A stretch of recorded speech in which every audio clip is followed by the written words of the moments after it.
ಆತ್ಮೀಯ ಕೇಳುಗರಿಗೆ ನನ್ನ ನಮಸ್ಕಾರ. ಒಂದಾನೊಂದು ಊರು. ಆ ಊರಿನಲ್ಲಿ ಒಬ್ಬ ಬಡ ರೈತನಿದ್ದ. ಅವನಿಗೊಬ್ಬ ಮಗನಿದ್ದ. ತಂದೆ ಮಗ ಕೂಡಿ ವ್ಯವಸಾಯವನ್ನು ಮಾಡ್ತಾಯಿದ್ರು. ಮಗ ಉಳುಮೆ ಮಾಡಿದ ಜಾಗದಲ್ಲಿ ತಂದೆ ಬಿತ್ತನೆ ಮಾಡ್ತಾಯಿದ್ದ. ಮಗನ ಉಳುಮೆ ಹಾಗೂ ತಂದೆಯ ಬಿತ್ತನೆಯಿಂದಾಗಿ ಬೆಳೆದ ಬೆಳೆಯಲ್ಲಿ ಆ ರೈತನ ಸಂಸಾರ ಹೇಗೋ ಜೀವನ ಮಾಡಿಕೊಂಡಿತ್ತು. ಒಮ್ಮೆ ಯಾವುದೋ ಅಪರಾಧದ ಕಾರಣದಿಂದಾಗಿ ಮಗನನ್ನು ಸೆರೆಯಲ್ಲಿಡಬೇಕಾಯಿತು. ಹಾಗಾಗಿ ವ್ಯವಸಾಯದ ಪೂರ್ತಿ ಭಾರ ಆ ವೃದ್ಧನ ರೈತನ ಮೇಲೆ ಬಿತ್ತು. ವಯಸ್ಸಾಗಿದ್ದರಿಂದ ಆ ರೈತನಿಗೆ ಭೂಮಿಯನ್ನು ಉಳುಮೆ ಮಾಡುವ ಶಕ್ತಿ ಇರಲಿಲ್ಲ. ಅದೇ ಅವನಿಗೆ ಚಿಂತೆ ಆಯಿತು. ಅದೇ ಚಿಂತೆಯಲ್ಲಿ ಆ ರೈತ ಮಗನಿಗೊಂದು ಪತ್ರವನ್ನು ಬರೆದ. ಮಗನೇ, ನೀನಿಲ್ಲದಿರುವ ಕಾರಣ ನನ್ನೊಬ್ಬನ ಕೈಯಲ್ಲಿ ಉಳುಮೆ ಬಿತ್ತನೆ ಎರಡೂ ಮಾಡಲಿಕ್ಕೆ ಸಾಧ್ಯವಾಗದ ಕಾರಣ ಈ ವರ್ಷ ಬೆಳೆ ಬೆಳೀಲಿಕ್ಕೆ ಸಾಧ್ಯ ಇಲ್ಲ. ಏನು ಮಾಡಬೇಕು ಎಂಬ ಯೋಚನೆಯಲ್ಲಿ ನಾನಿದ್ದೀನಿ ಅಂತ ತನ್ನ ಸಮಸ್ಯೆಯನ್ನು ತೋಡ್ಕೊಂಡು ಆ ಪತ್ರದಲ್ಲಿ ಬರೆದಿದ್ದ. ಪತ್ರ ಮಗನ ಕೈ ತಲುಪಿತು. ತಂದೆಯ ಪತ್ರವನ್ನು ಓದಿ ಮಗ ತಂದೆಗೆ ಪ್ರತ್ಯುತ್ತರ ಬರೆದು ಕಳಿಸ್ದ. ಅದರಲ್ಲಿ, ಅಪ್ಪ, ಬೆಳೆ ಬೆಳೆಯುವುದಕ್ಕಾಗಿ ನೀನು ಭೂಮಿಯನ್ನು ಉಳುಮೆ ಮಾಡಬೇಡ. ಆ ಭೂಮಿಯಲ್ಲಿ ನಾನು ಬಂದೂಕುಗಳನ್ನು ಹೂತಿಟ್ಟಿದ್ದೇನೆ. ದಯವಿಟ್ಟು ಅಂತಹ ಕೆಲಸ ಮಾತ್ರ ಮಾಡಬೇಡ ಅಂತ ಹೇಳಿ ತಂದೆಗೆ ಮಗ ಪ್ರತ್ಯುತ್ತರವಾಗಿ ಪತ್ರ ಬರೆದಿಟ್ಟಿದ್ದ.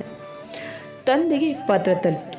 ಪತ್ರವನ್ನು ಓದಿ ತಂದೆಗೆ ಗಾಬರಿಯಾಗಿ ಸುಮ್ಮನೆ ಕುಳಿತ. ಆ ವೇಳೆಗೆ ಪೊಲೀಸರ ತಂಡ ಅಲ್ಲಿಗೆ ಬಂತು.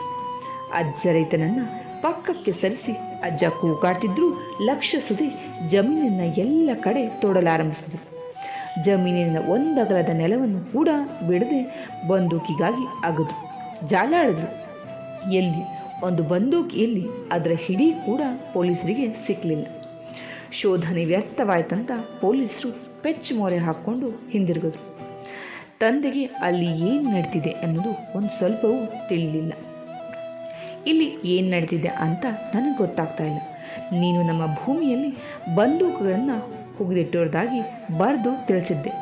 ಆದರೆ ಪೊಲೀಸರಿಗೆ ಇಲ್ಲಿ ಜಮೀನಲ್ಲಿ ಎಷ್ಟೇ ತೋಡಿದ್ರೂ ಕೂಡ ಒಂದು ಹಿಡಿ ಕೂಡ ಸಿಗಲಿಲ್ಲ. ನಿರಾಶರಾಗಿ ಹೋದರು.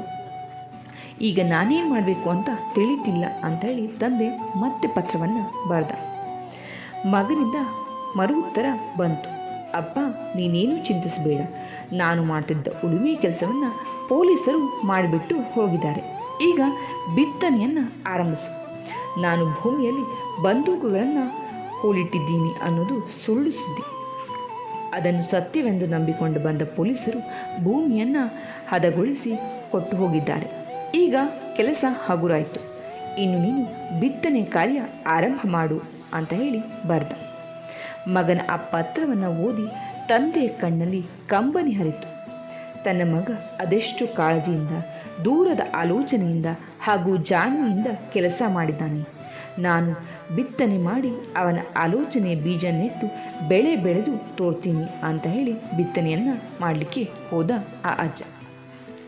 ಆತ್ಮೀಯರೇ, ಈ ಒಂದು ಕಥೆಯನ್ನು ಹೇಳಲಿಕ್ಕೆ ಕಾರಣ ಕೂಡ ಇಷ್ಟೇ. ನಿಜವಾಗಿಯೂ ಸಹಾಯ ಮಾಡಬೇಕು ಅನ್ನೋ ವಿಚಾರ ಇದ್ದರೆ ನಾವು ಎಲ್ಲಿ ಇದ್ದರೂ ವಿವೇಕದಿಂದ ಕಾರ್ಯ ಸಾಧನೆ ಮಾಡಲಿಕ್ಕೆ ಸಾಧ್ಯ.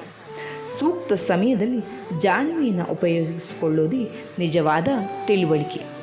ಬಹುಶಃ ಈ ಕತೆ ನಿಮಗೆ ಅರ್ಥ ಆಗಿದೆ ಅಂತ ಹೇಳಿ ಭಾವಿಸಿದ್ದೀನಿ. ಕೇಳಿದ್ದಕ್ಕೆ ಧನ್ಯವಾದ.